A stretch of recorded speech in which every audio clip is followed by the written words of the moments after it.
Actually, pangatlong pasyente na ito since last week. Dahil sa pag-aahit, nagkaroon ng buhok. Ay naku, maniwala kayo sa hindi kabayan. Kung hindi po kayo naniniwala, sige, walang problema. Gawin nyo pa rin yung pag-aahit nyo na sinasalubong nyo yung pag-aahit. Sinasalubong nyo yung pagtubo ng buhok. Kabayan kasi ganito. Yung isang pasyente, ang ginawa niya, kapag mahaba na yan, huwag nyong...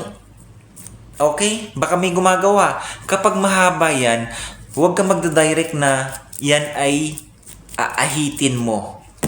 Kung wala kang makina, okay, na pangputol muna dyan, pwede kang gumamit ng gunting.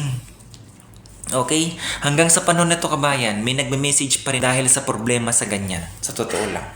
Namumroblema sila kung ano daw ang gagawin nila, bakit ganun na hindi natatanggal yung parang butlig at nagkakaroon ng itim. Ito kabayan ang sasabihin ko ngayon dahil sa pag-ahit nagkaroon ng bukol. Totoo po yan, sa totoo lang. Ako mismo nakawitness sa pasyente. Ako dito kasi sa laser kabayan, hindi ako magli-laser hanggat hindi naahit yan. Okay? Pinapakita sa akin yung banda kung saan yung papalaser. Pag nakita ko na maraming buhok, sabi ko, balik ka na lang kinabukasan. 24 hours pagkatapos mag-ahit, saka pwedeng i-laser ko lang yan. Ngayon ganito ang nangyari, tinanong ko yung pasyente. Siyempre, magtanong ka na magtanong para at least magsabi siya ng totoo. Eh wala talaga kabayan. Ang sinasabi niya dahil sa pag-ahit, sabi ko baka naman matagal na yan. Sabi niya, hindi sir, sa totoo lang. Sa pagtatanong ko kabayan, totoo. Ako mismo, pinipindot ko ng ganyan, oh. Nagiging bukol. Ha?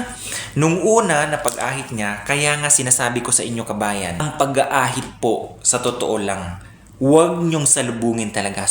Kung ang buhok pa ganyan, sumabay kayo sa tubo ng buhok at huwag niyong salubungin. At huwag na huwag kayong mag-aahit kapag yan ay mahahaba pa.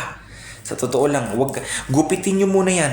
Totoo nga naman na kapag ikaw ay nag-ahit na sa lubong, said na said yan. Okay? Pero kapag yung sumasabay ka lang sa tubo ng buhok, hindi talaga yan hanggang sa pinaka, ito yung buhok, hindi talaga yan hanggang dyan. Kasi kapag ganyan, sinasabayan niya daw, meron pa rin ginaganyan, meron pa rin naiiwan. Kaya ang ginagawa niya, ganito.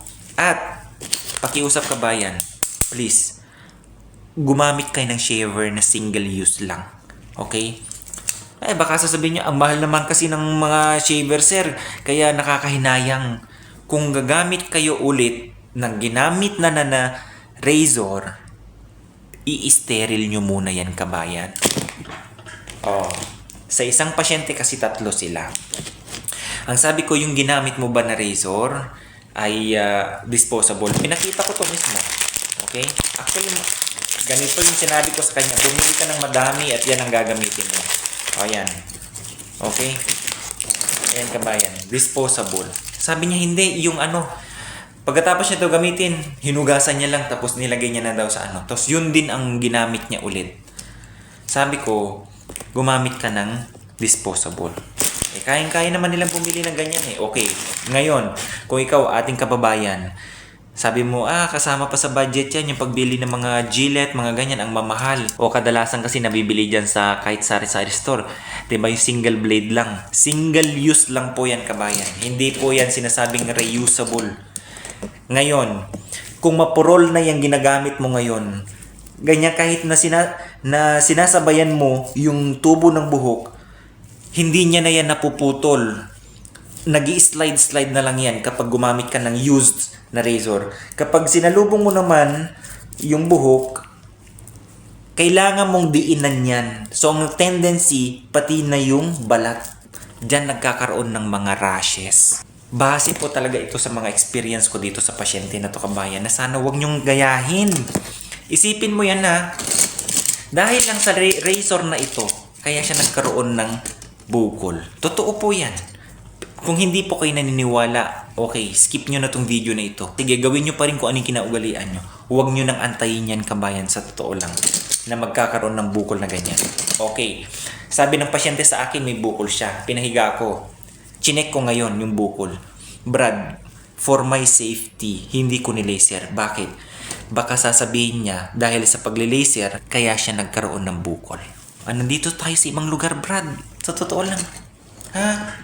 Sabi ko, gamutin mo muna yan bago kita laserin. Eh hindi kasi, pagka hindi ako na-laser ngayon, tutubo na naman yung buhok. Walang problema, patubuhin yung buhok. Ang sinabi ko na lang, sige, pag nagamot mo na yan, pupunta ka dito, ako na lang ang magtatanggal ng buhok. Okay, para safety ba? Okay? Yung tatlo na yan sinabihan ko. Nakakabahala kasi kabayan kasi yung isa, as in malaki na talaga. Alam ko kung saan yung mga lymph node. Hindi po yung lymph node. Ang lymph node, kabayan, hindi nagkakaroon ng nana. Hindi nagkakaroon ng parang pula-pula sa taas. At hindi rin nagkakaroon ng parang, alam mo yun, matubig-tubig. Dahil nga dito, infected na, nagkaroon siya ng infection dahil sa paggamit ng razor. Isang awareness lang po ito, kabayan. Please, para sa iyong safety, pag gumamit ka ng razor, single use, huwag ka manghinayang, kabayan, kung para sa kalusugan mo lang din naman. Imbes na mapaganda, okay, yung gusto mo na ahitin, baka mas lalong mapalala yan. Mas magastusan ka. Siyempre, bibili ka ng antibiotic, mga ointment, mga cream para ipahid lang dyan para gumaling. Hindi po ba? Eh kung nag-invest ka dito sa shaver o kahit mahal yan, basta tama lang paggamit mo, hindi sana ka nagkaroon ng problema. Okay, simple lang tong awareness nito na ibibigay ko. Pangalawang video ko na ito sa awareness na ito. Pero sa pagkakataon kasi na ito, marami pa rin akong nare-receive. Sir, bakit gano'n? Nag-ahit lang ako, nagkakaroon na ako ng sobrang daming bootleg. May mga rashes, may mga mas malalaki pa sa mga pimples. Eh yung pasyente ngayon, okay, hindi ko talaga nilaser yan, kabayan, for my safety. Okay? So kabayan, isang awareness lang po yan, ha? Na huwag pamarisan. Okay? Huwag mong antayin na yan. Magkaroon ka din ng parang bukol gaya sa pasyente. Okay? God bless. Alagaan po ang kalusugan, ha? Bye-bye.